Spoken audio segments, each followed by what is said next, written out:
So, Sammy, you sound a bit different today. Anything wrong, or you okay, man? It's it's not that. It's just that uh, I have a very bad throat. I have a husky voice, which is very sexy. So bear with me and listen to this because it's very husky, Yeah, I'll try to listen to your. sexy voice. Yeah, I'll try my Yeah. best. Welcome to episode 2 of Curry Burger, a collaborative podcast dealing with life and art between entertainment designers Adam Fitzpatrick and Sammy Saha. In this episode, Sammy and Adam talk about the joys and need of traveling for artists and give some small perspectives on what to look for in other countries, as well as in your own backyard. Without further ado, this is Curry Burger. Let's get started.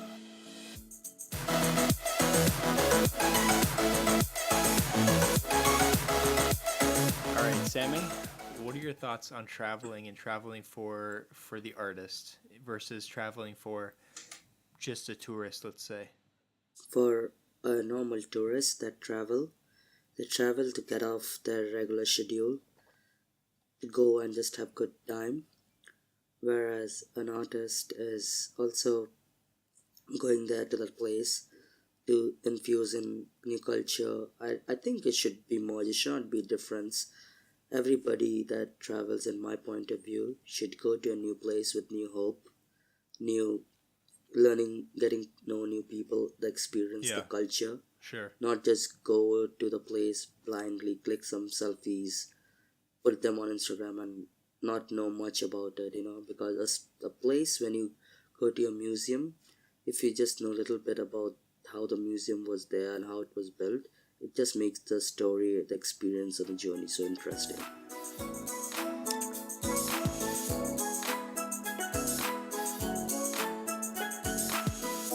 Let's say you compare two trips that I've done. Um, just recently, I went back to the States to go back to my family, but that trip, although I was in cool places and I saw cool things, was very focused on the people I was with, was focused on the relationships I was continuing to grow. So compare that to our trip in Japan, there was that relationship growing, and there was that friendship that we had.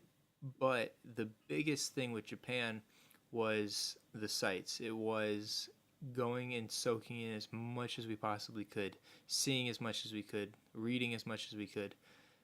Now, that's not, you know, like I said, that's not necessarily exclusive to the artist, but those types of trips are definitely different than the ones where you go with just friends or family.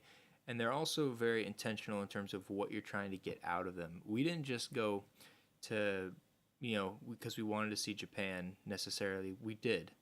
But another big reason of why we wanted to go to Japan is because we wanted its culture to influence our artwork specifically.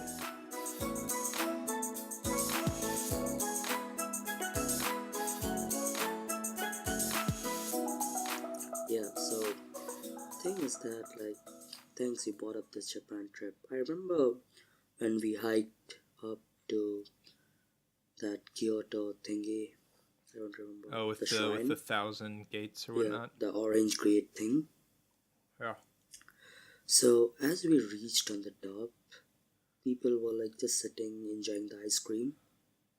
But for us, You know, it you know. was Sorry, but for just to backpedal a second, for anybody listening that hasn't heard of these things, you should really check them out. They're in Kyoto. It's this shrine that has um, up a mountain, has like hundreds and hundreds and hundreds of these orange gates, maybe within inches of each other, millimeters of each other. So there's one, and then just a couple of centimeters away, there's another one, and then there's another one and another one, and you can find pictures of these things. It's just tunnels of these orange gates, and it's beautiful. It's wonderful to walk up. But yeah, continuing on with what you were saying.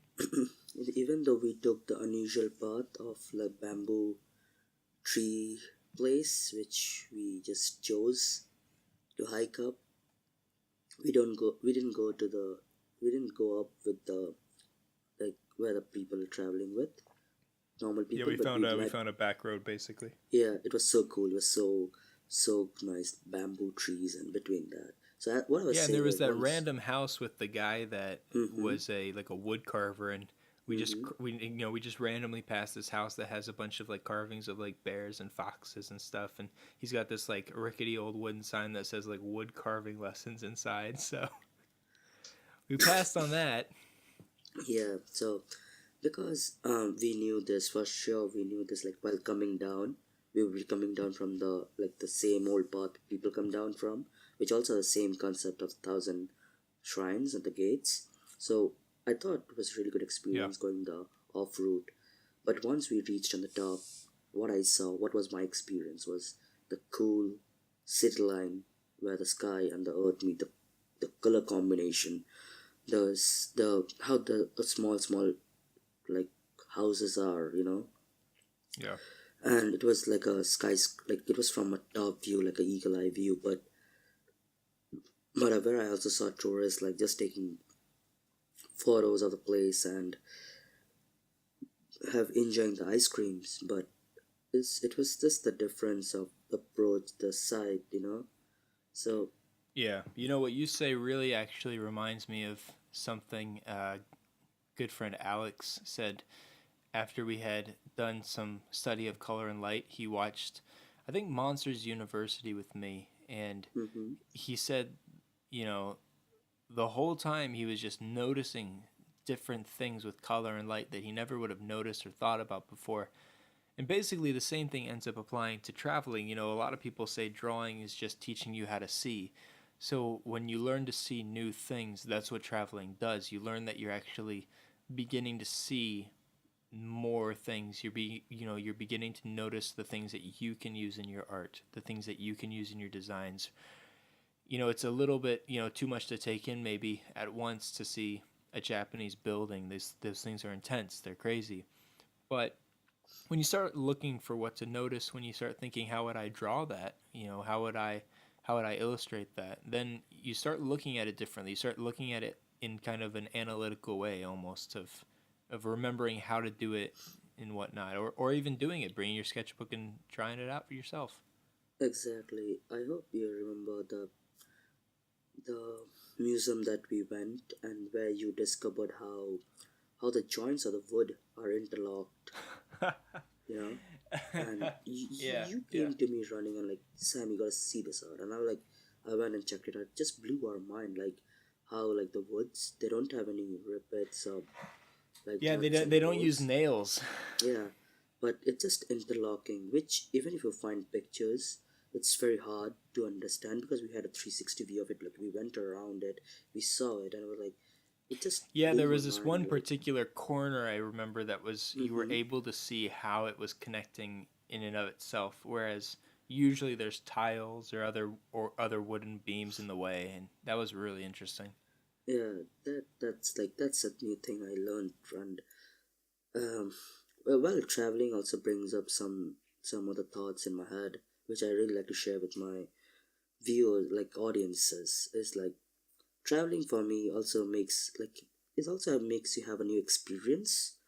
One, second, sometimes I feel traveling is to think about big questions of our life, like, it gives you a break from regular thing, and you can, like, sit and question stuffs, remember people you love or something. Then it also gives us um a nice positive feel of learning about different culture, Yeah. great academic and socialistic values. That's also a very good important thing, and also gives us a new perspective of place. Recently, as I told, I'm going to the States. Is my main priorities are also, yeah, I'm going to draw, I'm going to do my class and everything, whatever I'm doing, but I'm also going to go and talk to regular people, try to have conversation, eat their food, try to just see how they live, because I feel To know a culture, you have to know how they cook. Their food speaks a lot about a people's culture. Why I say this is because if you see China, how precise, how how much things, how much variety China brings up. Yeah. You know, even the food you have, like food with just one food has soya sauce and another does not. The slight change of ingredients is a new food item on the table. Same goes with China. Like there's so Sure. much variety. The slight change gives a new product, gives a new thing. Whereas if you go to Japan, they're very much Oh, precise. it's so meticulous and so Yeah, precise. precise. They're very perfectionist.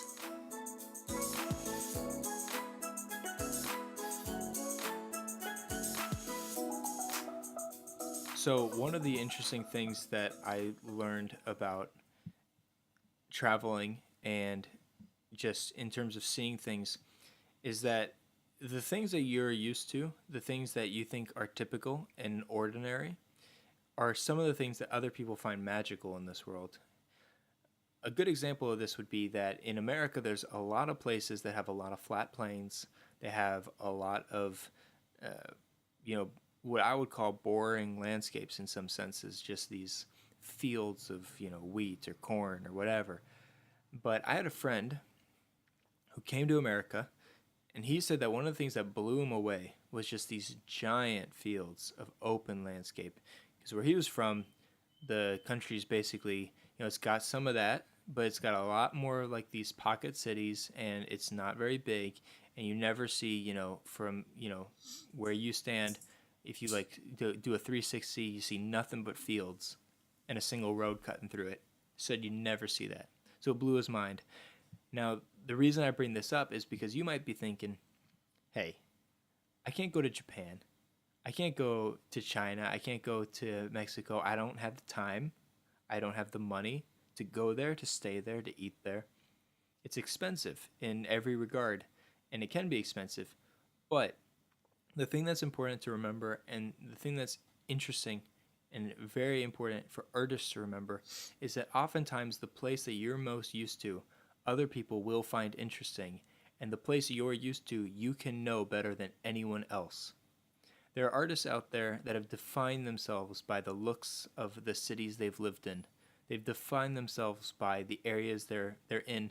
You look at any of these big name artists. One pops into mind almost immediately to me would be this guy named Simon Stålenhag.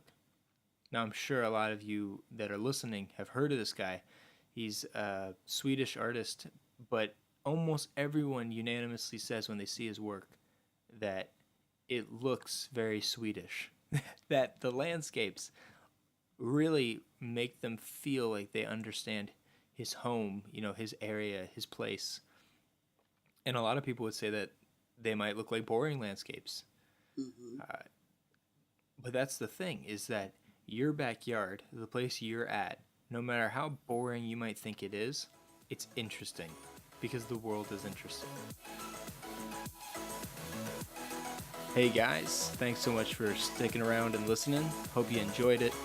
We're going to be bringing you a new episode every week at 8 p.m. Eastern Standard Time. If you enjoyed this, feel free to subscribe to the YouTube channel, look us up on SoundCloud, or hit us up on Facebook. Links to all those are in the description below. And as always, good luck on your own projects, and we'll see you next time. Bye.